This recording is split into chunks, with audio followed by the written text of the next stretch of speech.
않았습니까? 12개 팀이 안보 브리핑입니다.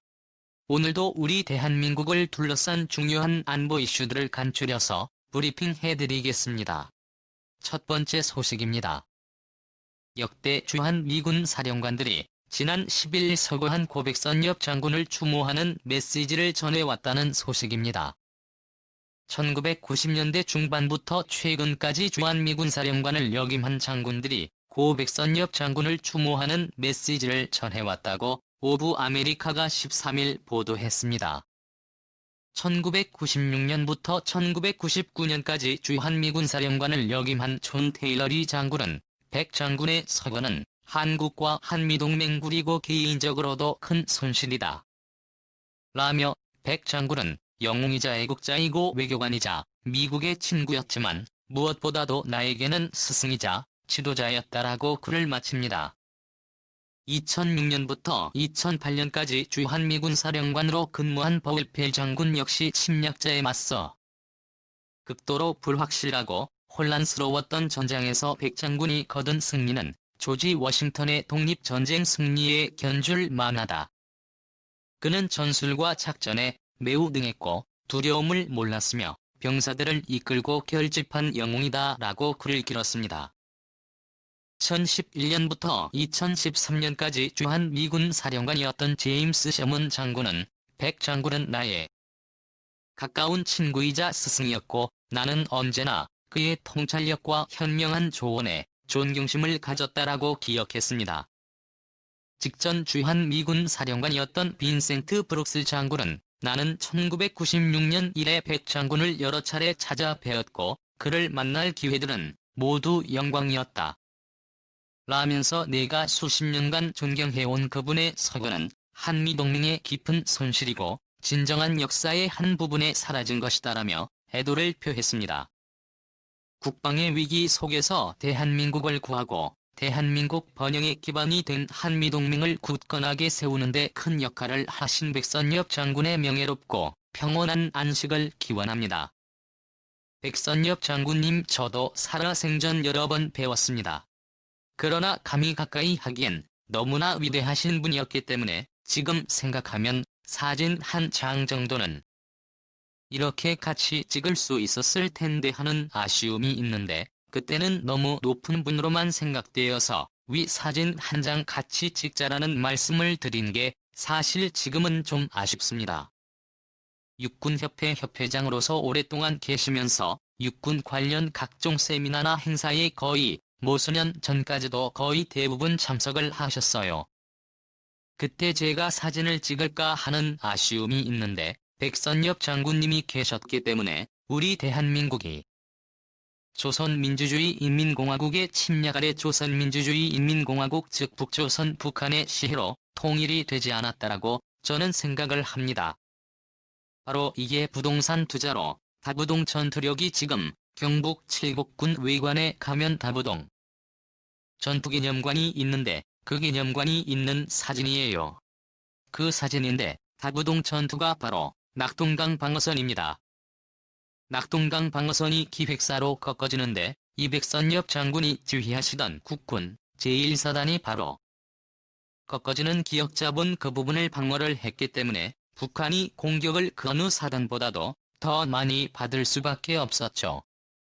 왜냐 다른 사람들은 전면만 얘기는 전면과 측면 즉 북쪽과 서쪽을 같이 방어해야 되는 그런 상황이어서 북한군 4개 사단의 공격을 한꺼번에 막아낼 수 있어야 됩니다.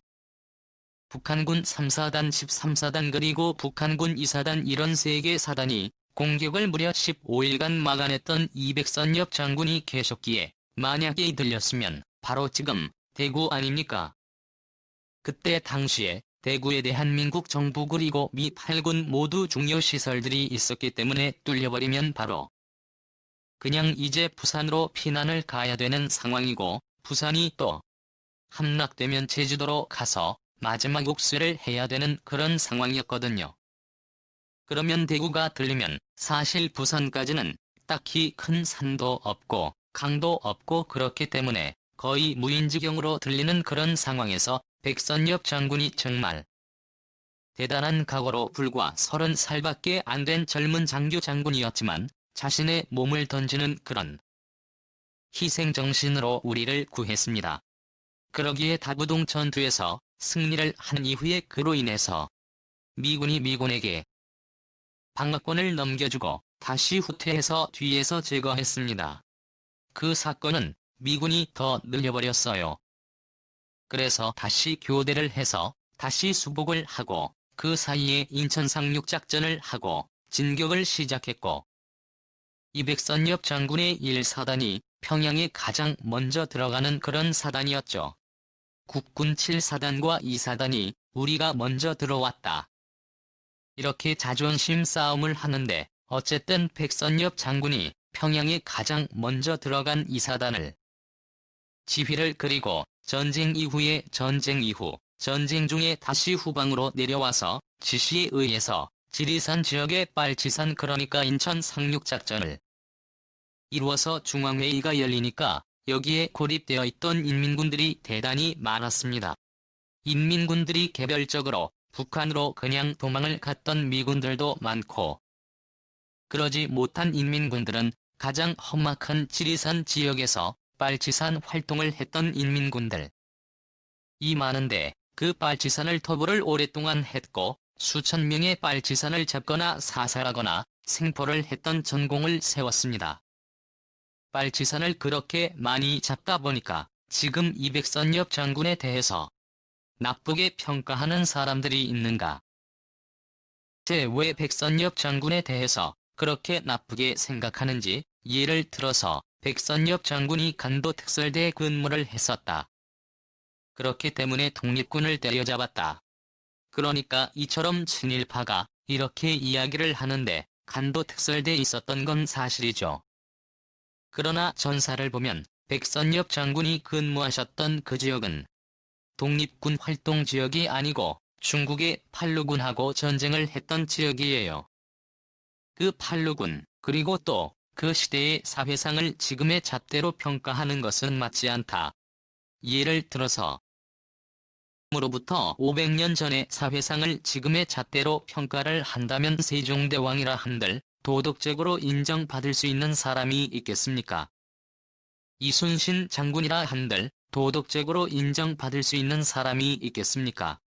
세종대왕 부인이 얼마나 많고 자식이 얼마나 많습니까? 도덕적으로 가능한 일이 있습니까?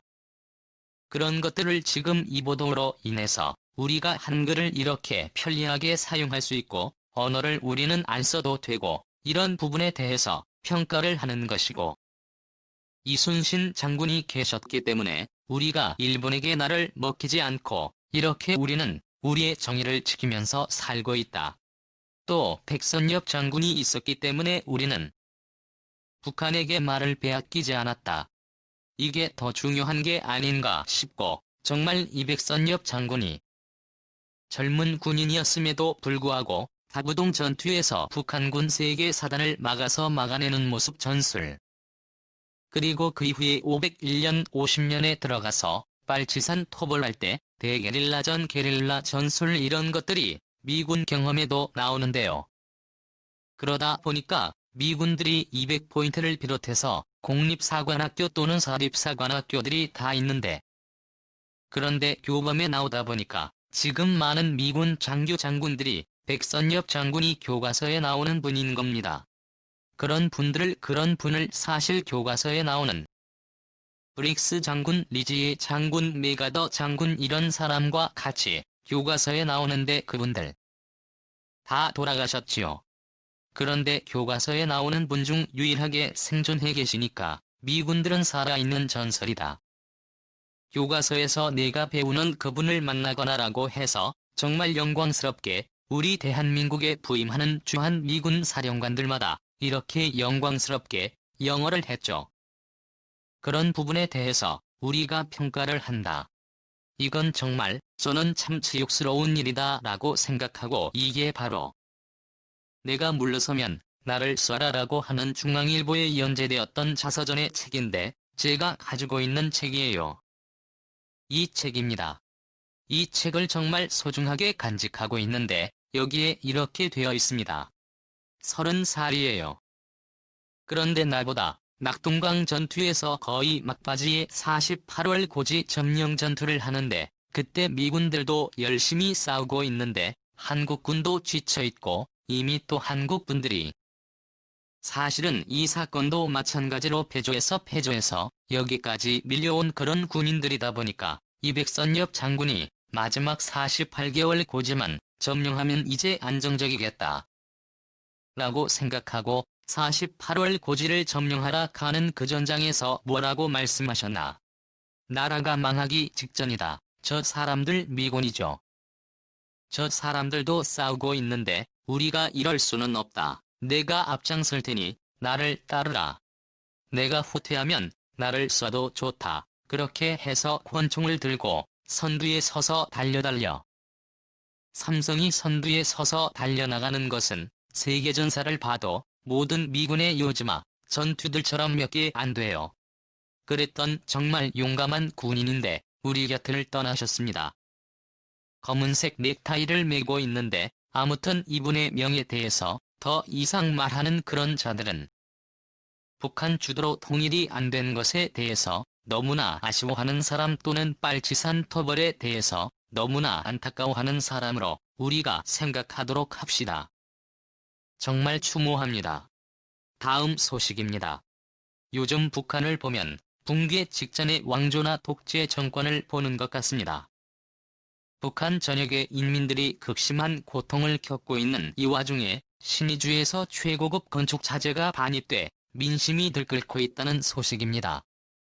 최근 북한과 중국의 무역이 조금씩 회복 기미를 보이고 있는 가운데 최근 북한이 대형 컨테이너 트럭 20대에서 새로운 대물량의 최고급 건축 자재를 반입한 것이 확인됐다고 데일리 NK가 현지 소식통을 인용해 13일 보도했습니다.